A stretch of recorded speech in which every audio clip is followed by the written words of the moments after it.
दोस्तों, आज मैं आपको बताने जा रही हूँ गौतम बुद्ध की प्रेरणादायक कहानी। महात्मा बुद्ध जी के समय की बात है। अजातशत्रु नाम का एक राजा था। उनका राज्य बहुत अच्छा चल रहा था, किंतु कहते हैं ना कि समय हमेशा एक जैसा नहीं रहता। ऐसा ही अजातशत्रु के साथ हुआ। राजा कई मुश्किलों से घिर गए और उन मुश्किलों से बाहर नहीं निकल पा रहे थे।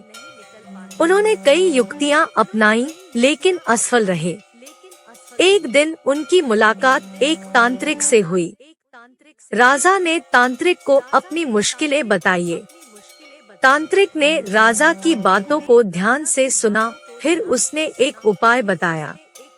तांत्रिक ने कहा, आपको पशु बलि देनी पड़ेगी, तभी आपकी मुश्किलों का समाधान होगा।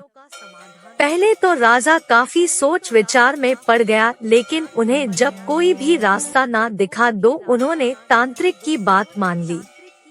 तांत्रिक के गया कहे एक बड़ा अनुष्ठान किया गया। पशुओं को मैदान में बलि देने के लिए बांध दिया गया।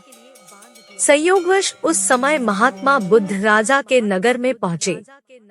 वे उसी स्थान से गुजर रहे थे जहाँ पर राजा ने अनुष्ठान कराया था।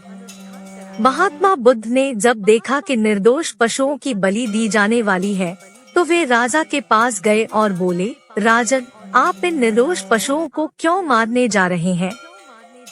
राजा बोले, महात्मा जी, मैं इन्हें मारने नहीं अपितु राज्य के कल्याण के लिए इनकी बलि देने जा रहा हूँ, जिससे सारे राज्य का कल्याण होगा। महात्मा बुद्ध बोले, क्या किसी निर्दोष जीव की बलि देने से किसी का भला भी हो सकता है? थोड़ा सा रुककर महात्मा बुद्ध ने जमीन से एक तिनका उठाया और राजा को देते हुए बोले, इसे तोड़कर दिखाइए। राजा ने तिनके के 2 टुकड़े कर दिए। बुद्ध बोले, इसे अब पूर्ण जोड़ दें। राजा बोले, महात्मा जी, यह आप कैसी बातें कर रहे हैं? इसे तो अब कोई भी नहीं जोड़ सकता।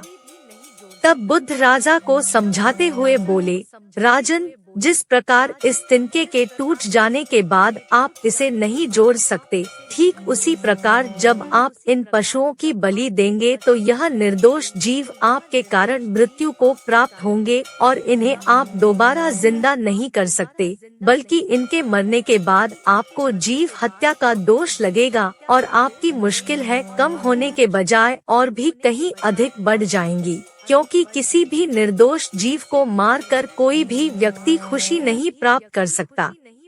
आपकी समस्या का हल निर्दोष जीवों को मारने से कैसे हो सकता है? आप राजा हैं, आपको सोच विचार कर निर्णय लेना चाहिए।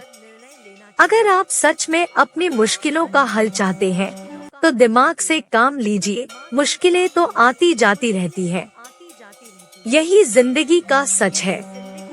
निर्दोष को मारने से समस्याएं नहीं समाप्त होंगी, बल्कि उसका हल आपको बुद्धि से ही निकालना होगा।